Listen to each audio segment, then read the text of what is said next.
Hello friends, मैं S के Sharma study एंटो के यूट्यूब चैनल पर आपका हार्दिक स्वागत करता हूं। आज हम सॉल्व करेंगे एवो 2016 के एग्रोनॉमी के ओल्ड क्वेश्चंस। अगर आपने चैनल को लाइक शेयर एंड सब्सक्राइब नहीं किया है तो फ्रेंड्स चैनल को लाइक एंड सब्सक्राइब कीजिए। तो चलो हम देखते हैं आज का पहला क्वेश्चन। तो अपना पहला क्वेश्चन है, precipitation having water droplets ranging from 0.2 to 0.5 mm in diameter is called as। तो अपना पहला ऑप्शन है ड्रिलेज, हेल्थ, स्नोफॉल एंड मिस्ट। मतलब वर्षण जिसमें जल कणिका की बूंदों का व्यास 0.2 से 0.5 मिलीमीटर हो कहलाता है। फुहार कहलाता है, ओला कहलाता है, बर्फबारी कहलाता है, धुंध कहलाता है। तो दोस्तों इसका राइट आंसर होगा ड्रिलेज, मतलब फुहार, जिसको हम बूंदाबांदी भी बोलते हैं। तो इसका क्रॉप्स पर क्या इफेक्ट पड़ता है? तो इसका इफेक्ट पड़ता है कि जो क्रॉप प्रोडक्शन होता है वो डाउन हो जाता है, और इसमें जो इंसेक्ट डिजीज वगैरह है वो उनका प्रकोप ज्यादा होता है। ओलावृष्टि से भी फसलों पर नुकसान होता है। बर्फबारी होती है, ये फसलों के लिए बेनिफिशियल एंड हार्मफुल दोनों होती है। तो बेनिफिशियल होती है क्योंकि इसके अंदर बर्फबारी होती है, वो फसलों को water and nitrogen and insulation provide करवाती है। और हानि होती है क्योंकि इसमें जो फसल की ग्रोथ होती है वो थोड़ी धीमी हो जाती है। तो देखते हैं अपना नेक्स्ट क्वेश्चन क्या है। दूसरा नंबर क्वेश्चन है, the number of agro ecological zone in India. तो 15, 20 या 127 या 10। अपने पास चार ऑप्शन है। तो भारत में कृषि पारिस्थितिकी खंडों की संख्या है तो कितनी है? 15 है, 20 है, 127 है या 10 है? तो इसका राइट आंसर होगा दोस्तों 20। Agro ecological zone in India 20। और आईसीआर द्वारा एग्रो क्लाइमेटिक जोन्स है वो 15 है। और एनएआरपी नेशनल एग्रीकल्चर रिसर्च प्रोजेक्ट द्वारा जो एग्रो क्लाइमेटिक जोन है वो 127 है। तो राजस्थान का जो अधिकतर भाग है वो भारत के 14वें सस्य जलवायु खंड के अंतर्गत आता है। Which of the following is not a basis of delineating agro climatic zone in India? Crop A option है क्रॉपिंग सिस्टम, बी है सोइल, सी है लैंड यूज प्लानिंग, डी है टोपोग्राफी। निम्न में से कौन सा भारत में कृषि जलवायु क्षेत्रों को चित्रित करने का आधार नहीं है? फसल प्रणाली, मिट्टी, भूमि उपयोग, योजना और स्थलाकृति। तो दोस्तों इसका राइट आंसर होगा land use planning. Cropping system क्या होता है? क्रॉपिंग सिस्टम होता है जो फसल की पैदावार को बढ़ाता है, मृदा की उर्वरता शक्ति होती है उसको यथावत बनाए रखता है। ये कई प्रकार का होता है, जैसे क्रॉप रोटेशन हो गया, एले क्रॉपिंग हो गया, इंटर क्रॉपिंग हो गया, रिले क्रॉपिंग हो गया। और लैंड यूज प्लानिंग क्या होती है? ये खेतों की जो भूमि का सिलेक्शन एंड मैनेजमेंट करने की जो प्रक्रिया होती है उसको लैंड लैंड यूज प्लानिंग बोलते हैं। टोपोग्राफी होता है जो भूमि की ढलान, आकार, ऊंचाई वगैरह का इसमें अध्ययन किया जाता है। तो इसका right answer land use planning. Question है, द हीट रिलीज और एब्जॉर्ब पर unit mass by a system during a change of phase is called as. तो इसका फर्स्ट ऑप्शन है लेफ्ट रेट, बी ऑप्शन है थर्मल कंडक्टिविटी, सी है latent heat, D है Langley. तो किसी प्रणाली द्वारा चरण परिवर्तन के दौरान प्रति इकाई द्रव्यमान पर उत्सर्जित या अवशोषित ऊष्मा को क्या कहते हैं? तो इसका राइट आंसर होगा दोस्तों लेटेंट हीट, गुप्त ऊष्मा। तो इसके चारों ऑप्शन के बारे में थोड़ी थोड़ी जानकारी अपन देख लेते हैं। लेफ्ट रेट क्या होती है? लेफ्ट रेट वह दर जिस पर वायुमंडल में ऊंचाई के साथ साथ तापमान घटता है। मतलब जैसे उदाहरण के साथ समझते हैं, जैसे अपन वायुमंडल के अंदर 1 किलोमीटर ऊपर जाते हैं तो जो तापमान है वो 6.5 डिग्री सेल्सियस घट जाएगा। यही लेफ्ट रेट होती है। थर्मल कंडक्टिविटी क्या होती है? इसकी इकाई क्या होती है देखते हैं। इसकी इकाई होती है थर्मल कंडक्टिविटी की होती है वो कैलोरी पर सेंटीमीटर पर सेकेंड है। और लेटेंट हीट की इकाई होती है जूल पर किलोग्राम। तो नेक्स्ट क्वेश्चन देखते हैं दोस्तों। इसका राइट आंसर तो है लेटेंट हीट, गुप्त ऊष्मा। अब नेक्स्ट क्वेश्चन देखते हैं। Medium range weather forecasting is valid for 1 to 3 days, 3 to 10 days, 10 to 15 days, 15 to 21 days। तो मध्यम अवधि का मौसम पूर्वानुमान निम्नलिखित के लिए मान्य होता है। मतलब कितने दिन के लिए मान्य होता है? तो इसका राइट आंसर होगा दोस्तों 3 से 10 डेज मीडियम का। शॉर्ट डेज का होता है वो होता है अप टू 3 डेज। और जो इसमें लॉन्ग डेज का पूर्वानुमान होता है वो 15 से 21 दिन का होता है। तो इसका राइट आंसर 3 से 10 डेज होगा। Medium range. Down manuring is commonly practised in, A option है इसका चिकपी, बी है राइस, सी है मेज और डी ऑप्शन है व्हीट। भूरे रंग की खाद का प्रयोग आमतौर पर किया जाता है। भूरे रंग की खाद का उपयोग मुख्य रूप से कौन सी फसल में किया जाता है? तो चावल, मक्का और गेहूं। तो इसका राइट आंसर होगा दोस्तों चावल, राइस। तो इसके बारे में थोड़ी सी जानकारी ले लेते हैं अपन भूरे रंग की खाद के बारे में। तो ये क्या होती है? डाउनिंग मैन्योरिंग होती है वो फसल की पैदावार को बढ़ाती है और ये मुख्यतः मृदा स्वास्थ्य में सुधार तथा नाइट्रोजन का प्रयोग कम करते हैं इसके अंदर, और ये एक सीधी बुआई की प्रक्रिया है। क्वेश्चन देखते हैं दोस्तों। Downward and lateral movement of water into soil from a source of supply is known as. तो ए ऑप्शन है इसका परमेबिलिटी, बी ऑप्शन है परकोलेशन, सी ऑप्शन है लीचिंग और डी ऑप्शन है सीपेज। पूर्ति के स्रोत से मिट्टी में पानी की नीचे की ओर पार्श्व गति को किस रूप में जाना जाता है? पारगम्यता, अंतःस्रवण, लीचिंग और सीपेज। तो दोस्तों इसका राइट आंसर होगा सीपेज। इनके बारे में देखते हैं सीपेज होता क्या है। सीपेज होता है horizontal movement of water in soil, मतलब डाउनवर्ड या हॉरिजॉन्टल एक ही होता है।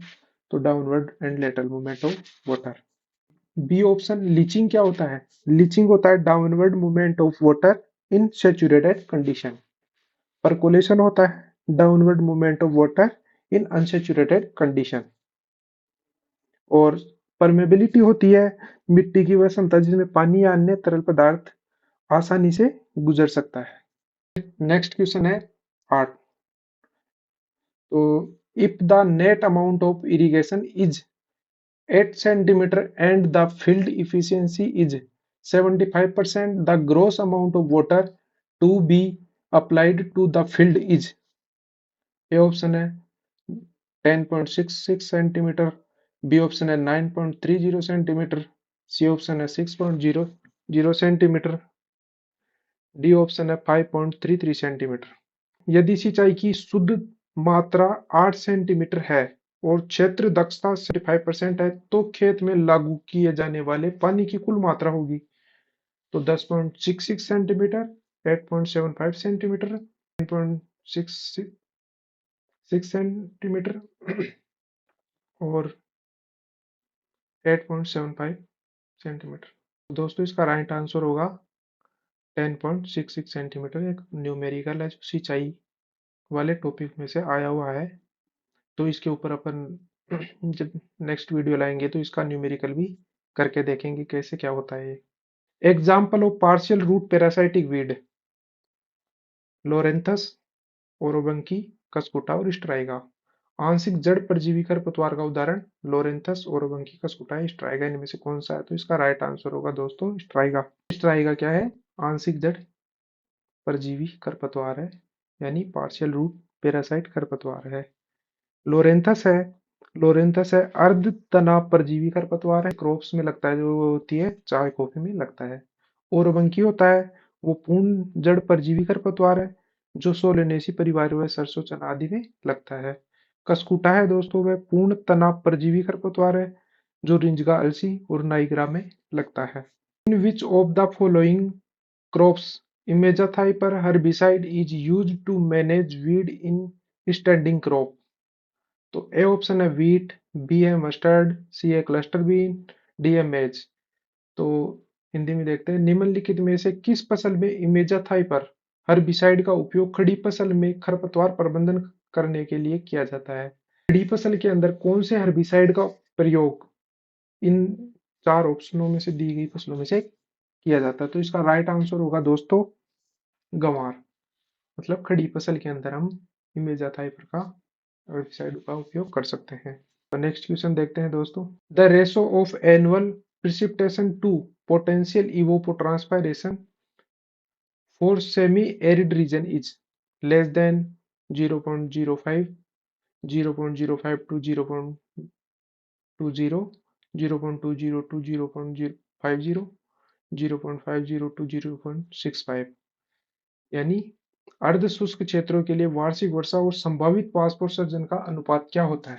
तो दोस्तों इसका राइट आंसर होगा 0.20 से 0.50। बी ऑप्शन इसका राइट आंसर होगा। नेक्स्ट क्वेश्चन देखते हैं, 12वां question. Which of the following types of soil degradation is most dominant in dry land of dry sub humid climate? तो इसके अंदर पहला ऑप्शन है wind erosion, water erosion, chemical degradation और फिजिकल डिग्रेडेशन। तो निम्नलिखित में से किस प्रकार का मृदा क्षरण शुष्क उपाद्र जलवायु वाली शुष्क भूमियों में सबसे अधिक होता है? तो इसमें वायु अपर्दन में होता है, या जल अपर्दन में होता है, रासायनिक निम्नीकरण में होता है, भौतिक निम्नीकरण में होता है? तो दोस्तों इसका राइट आंसर होगा बी ऑप्शन, वाटर इरोजन, जल अपर्दन। इन ऑप्शनों के बारे में थोड़ी सी जानकारी ले लेते हैं। जैसे विंड इरोजन क्या होता है? तो विंड इरोजन होता है जैसे मृदा में वायु कणों का अपने पैतृक स्थान से दूसरे स्थान पर वायु के द्वारा जाना, विंड इरोजन कहलाता है। और वाटर इरोजन क्या होता है? वाटर इरोजन होता है मृदा के कणों का अपने पैतृक स्थान से दूसरे स्थान पर जल के द्वारा एक स्थान से दूसरे स्थान पर जाना, क्या कहलाता है? वाटर इरोजन कहलाता है।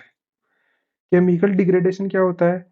किसी अणु को प्राकृतिक या कृत्रिम रूप से सरल बनाने के लिए उसको छोटे छोटे भागों में अपन तोड़ देते हैं, उसे क्या कहते हैं? केमिकल डिग्रेडेशन कहते हैं। तो जो विंड इरोजन होता है वो क्या होता है? राजस्थान में सर्वाधिक होता है। और जो ये वाटर इरोजन होता है वो इंडिया में सर्वाधिक होता है। अपना नेक्स्ट क्वेश्चन 13वां। The concept of using the same land और प्रोटीन ऑफ द simultaneously और sequentially for fodder food and fuel is known as। यानी एक ही भूमि या उसके हिस्से का एक साथ या क्रमिक रूप से चारा, भोजन और ईंधन के लिए उपयोग करने की अवधारणा को किस इस रूप में जाना जाता है? तो इसके अंदर पहला ऑप्शन है ले फार्मिंग, बी ऑप्शन है कम्युनिटी फॉरेस्ट्री, सी ऑप्शन है हॉर्टी पॉस्चरल सिस्टम और डी ऑप्शन है फॉरेज फॉरेस्ट्री। तो इसका दोस्तों राइट आंसर होगा फॉरेज फॉरेस्ट्री यानी चारा वानिकी। नेक्स्ट क्वेश्चन देखते हैं दोस्तों। The scientific name of Napier grass is. Napier घास का वैज्ञानिक नाम क्या है? Panicum maximum A option, B है पेनिसेटम परफ्यूरियम, सी ऑप्शन है स्टाइलोसेंथस गुआनेंसिस और इसका डी ऑप्शन है वो सेंचरस सेटिगेरस। तो दोस्तों इसका राइट आंसर होगा पेनिसेटम परफ्यूरियम। तो दोस्तों इन चार ऑप्शन के बारे में अपन देख लेते हैं। पेनिसियम मैक्सिमम किसका होता है? पेनिसियम होता है मिनी ग्रास होती है जिसका ओरिजिन होता है अफ्रीका। और पेनिसेटम परफ्यूरियम अपना नेपियर ग्रास का है ही। और स्टाइलोसेंथस गुआनेंसिस यह होता है अपने ब्राजीलियन ल्यूसेंट होता है उसका साइंटिफिक नेम होता है और इसकी फैमिली होती है फेबेसी। देखते हैं दोस्तों अपना नेक्स्ट क्वेश्चन। मेज इज एन एग्जाम्पल ऑफ। मक्का किसका उदाहरण है? C3 प्लांट का है, C4 प्लांट का है, केम प्लांट का है या ऑर्किड्स का है? तो दोस्तों इसका राइट आंसर तो होगा C4 प्लांट। C4 प्लांट का उदाहरण है मेज। और C3 प्लांट कौन से होते हैं? जैसे गेहूं, जौ, जई, चावल, चावल और पेड़, झाड़ियाँ, फ्लावरिंग प्लांट्स आदि C3 प्लांट्स के अंदर आते हैं जो छोटे होते हैं। और मोस्टली जो बड़े प्लांट होते हैं जैसे गन्ना, जवार, बाजरा, मक्का आदि C4 प्लांट्स के अंदर आते हैं। केम प्लांट्स के अंदर कौन से होते हैं? जैसे केम प्लांट्स में अनानास, कैक्टस, आई आइस प्लांट, स्नेक प्लांट इत्यादि आदि केम प्लांट के अंदर आते हैं। तो इसका right answer B C4 plant है। तो नेक्स्ट क्वेश्चन देखते हैं दोस्तों। The optimum average temperature required for ripening of wheat is about. गेहूं को पकने के लिए कितने तापमान की आवश्यकता होती है? तो 8 से 12 डिग्री सेल्सियस, 14 से 16 डिग्री सेल्सियस, 18 से 20 डिग्री सेल्सियस या 20 से 22 डिग्री सेल्सियस। या थोड़ा दोस्तों इस ऑप्शन में थोड़ी सी मिस्टेक है, यह है 20 से 22 डिग्री सेल्सियस। तो इसका दोस्तों राइट आंसर होगा 14 से 16 degree Celsius. Inflorescence of sugar cane is typically known as panicle arrow tassel bolt. गन्ने के पुष्करम को तकनीकी रूप से इस नाम से जाना जाता है, मतलब गन्ने का पुष्करम है उसको किस नाम से जानते हैं? पेनिकल के नाम से जानते हैं, एरो के नाम से जानते हैं, टेसल के नाम से जानते हैं, बोल्ट के नाम से जानते हैं। तो दोस्तों इसका राइट आंसर होगा एरो, मतलब एरो के नाम से इसको जानते हैं। ये मोस्टली एग्जाम में पूछा जाता है। तो इसका राइट आंसर एरो।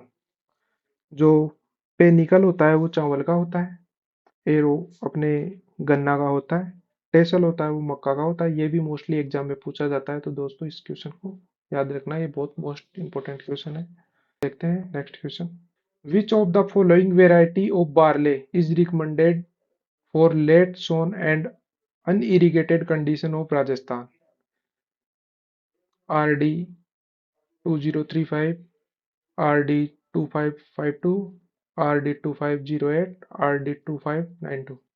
निम्नलिखित में से जो कि कौन सी किस्म राजस्थान में देर से बुआई के लिए जाने जाने वाली है और अस्सी के लिए अनुशंसित है?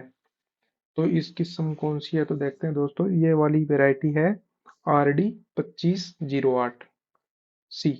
राइट आंसर हो उसका सी, आर डी 2508। तो नेक्स्ट क्वेश्चन देखते हैं दोस्तों।